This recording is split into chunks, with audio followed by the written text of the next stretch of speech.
Christian people in general did not want to say anything questioning the traditional doctrine of hell out loud, because there's somebody going to jump on you and say, well, you sound like a Jehovah's Witness, or you sound like an Adventist, or whatever.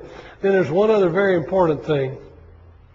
In the early years of the 20th century, 1910, 1912, thereabouts, there were written a group of, I think, 6 books called the Fundamentals, which were the fundamentals of the Christian faith. These were basically written by scholars who taught at Princeton Seminary, which in those days was conservative, and they were distributed to preachers all over the United States free of charge.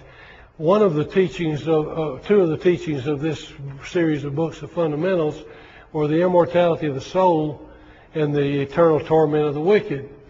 In opposition to the fundamentalists were people who denied those things, but they also denied that there was a hell at all, and they also denied that Jesus was really the Son of God. And they denied miracles, and they denied creation, and they denied the inspiration of the Bible, and they didn't believe in a literal resurrection, and they didn't believe in heaven and hell. And these people were referred to as modernists.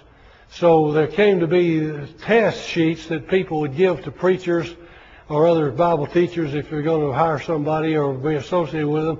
They'd give them their doctrinal test sheet to see if they were sound or not. And included in those doctrines would always be, do you believe in a literal hell? Do you believe the wicked will suffer eternal torment forever? And if you said no, they say, aha, you must be a modernist. So nobody wanted to be a modernist, so you didn't talk about it in those days either. This doesn't sound real nice, but I think in context it makes sense. Somebody defined the difference between a modernist and a fundamentalist. A modernist said there ain't no hell, and the fundamentalist said the hell there ain't. But that's kind of, it was pretty tough head-on conflict, and it was very dangerous to express your views out loud if you didn't agree with the eternal doctrine of eternal torment. It was kind of interesting, about 1840, 1850, there was a man in the movement I come from in the Church of Christ named Moses Lard, who wrote a book called Eternal, I believe is the name of it, in which he says that the Bible's words translated eternal do not necessarily mean unending, but rather mean longer than the eye can see the end to, and is age-lasting or something like that. And in his book, he makes the statement something along these lines. He says in the preface, the times are not right now for men to consider with open mind the things I'm saying in this book. But he either said I predict or I prophesy. And he didn't claim to be a prophet, but he used one of those words that 100 years from now, tempers will be different, and this subject will be studied open-mindedly. Well, a friend who was a great traditionalist preacher sent me a copy of Laird's book when I was doing my research, and I was fascinated to see that Laird, who said this about 100 years from now, either wrote that book 100 years before the year I was born, or he wrote it 100 years from the time I was writing this Fire That Consumes. And I thought, well, that's a pretty good guess that times will change in 100 years. And as it's happened with InterVarsity Press, particularly printing the 2 views of hell, on the back of which they say evangelical Christians hold 2 views, and they make it sound like they're equally valuable and valid, and you might be one or you might be the other, and it's okay either way. That just flew in the face of all the traditionalist people who thought this was horrible, and they couldn't stand the idea that InterVarsity is giving some credence to this view that they considered heretical. But that's the way it happened. And these days, the Advent people who have always taught conditional immortality are kind of upset. I mean, they're not upset. They're happy that so many people are coming to accept this teaching of conditional immortality. But at the same time they're happy, they're also a little bit unhappy, because it's like this was our doctrine for the last 125 years, and we were persecuted standing alone for this teaching, and now other people are saying it, and then, you know, kind of they stole our thunder, and why do we even exist any longer if everybody's coming to think this way? It's kind of like charismatic and Pentecostal people would be when other Christians and other denominations and groups accept the gifts of the Spirit and things like that. And if I tell you that a lot of Church of Christ people are open to that these days, you could start saying, well, I'm glad to hear it. Then you could start saying, well, I don't know if I'm glad or not. I'd rather keep that for Pentecostals. Well, the truth is, all truth is for all God's people. And everybody needs to share in the good stuff everybody else has. So that's kind of what happened. Next slide. We're running out of steam and running out of time. I've already talked about guilt by association, and that was a great factor. Next slide. Sometimes people today will say that nobody of any significance or influence or reputation holds to these views that I've been presenting here this morning.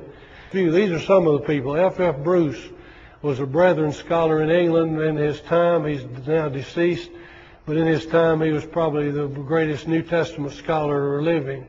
He wrote the foreword to The Fire That Consumes. He actually says in the foreword that as I define the terms, he is neither a conditionalist nor a traditionalist, but he said he takes the position of David will not the judge of all the earth do right. And he just leaves it open for God, but he doesn't believe in eternal torment. Michael Green was a great Anglican theologian who's still living. At one time he was the spiritual advisor to the Archbishop of Canterbury. He wrote a book called Evangelism in the Early Church that's a classic on that subject. He teaches conditional immortality. Philip E. Hughes was another Anglican scholar who taught for several years at Westminster Theological Seminary. Westminster is Presbyterian. They're in the very core of the people who defend traditional teaching. But Philip E. Hughes, who taught there, in his book, one of his books teaches conditional immortality. W. Graham Scroggie was a British evangelical associated with the Holiness Movement and the Keswick Movement, and he taught conditional immortality. Dale Moody for 40 years was the chief Bible teacher at Southern Baptist Seminary in Louisville. He's now dead, but when I was writing my book, he was still living. And I talked to him on the phone one day, and he said, I taught this for 40 years at Southern Baptist, and he believed that the conditional immortality was true. Clark Pinnock, who's written many books, is a Canadian Baptist, good friend of mine, and Clark has done a lot to put this teaching in the mainstream. John Wenham was a great Oxford scholar and Anglican priest and New Testament scholar. And he believed this so strongly that when he wrote his autobiography before he died, he titled his autobiography Facing Hell. And he said throughout his entire ministry he had been greatly troubled by what he considered the horrible teaching of hell. It was the popular view, and he considered his life worthwhile if he could do anything to help abolish that teaching. One little quick aside about John Wenham. He was in his 80s when he died a few years ago. About 1999 or something like that, 97 perhaps, I was contacted by Paternoster Press in Great Britain, who had been F.F. Bruce's publisher in England, and they said, we would like permission to produce a British edition of The Fire That Consumes. And they said the way this came about, they had gone to John Wenham and said, would you write a book setting out the biblical basis for conditional immortality? And Wenham said, the book is already written, it's The Fire That Consumes. And so they came and asked for permission to do that, which they did. And they met me at InterVarsity Press in Chicago and tried to get InterVarsity to co-publish it. University said, we don't want to do that, but we would be interested in a Two Views book. So that's how the Two Views on Hell came about as a result of that conversation. Gordon Wenham, another scholar, is John Wenham's son. He teaches this view. E. Earl Ellis taught at Southern Baptist Seminary in Fort Worth until very recently. He holds this view. John Stott, who's been called the Dean of Evangelical Preachers and was one of the most highly revered evangelical scholars and preachers in the world today, has published this view. Since then, he got so much flack that he did not want to jeopardize a mission project he was involved in. And so he's kind of backed off a little bit and says now he's an agnostic on the subject. But he really, I think, secretly still believes it. Homer Haley, as I mentioned already, LaGard Smith, a Church of Christ man of great influence, is an Irishman by the name of Jim McGuigan. He holds this view and told me that he did from the time the book came out. Ed Wharton, a very conservative Church of Christ preacher and teacher, was in a meeting in Katy, Texas, where I lived several years ago. I gave him a copy of the book and said, I would appreciate it if you would read this and tell me what you think of it. He called me back on the phone a year later and said, I apologize for being so late getting back to you, but I didn't want to call you until I had something to criticize, and I can't find anything I disagree with. So he's on the same side there with this teaching. And the list could go on and on and on with many others. But if anybody ever says nobody except cults or weirdos or extremists or flakes or whatever believe this teaching. You can just say, well, I know that's not true. They're some of the most highly respected people. And then there's some disrespectable ruffians like myself who are part of the number as well.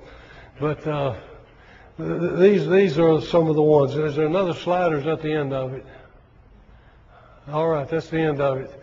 So in a nutshell, that's kind of where it came from and how I got here today.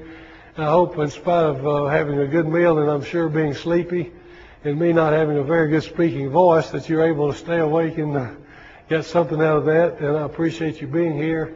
Thank you for your wonderful attention. You've been very kind to me. And again, thank Pastor Farmer for inviting me in the first place. If you want to take over and do any questions, it's 10 after.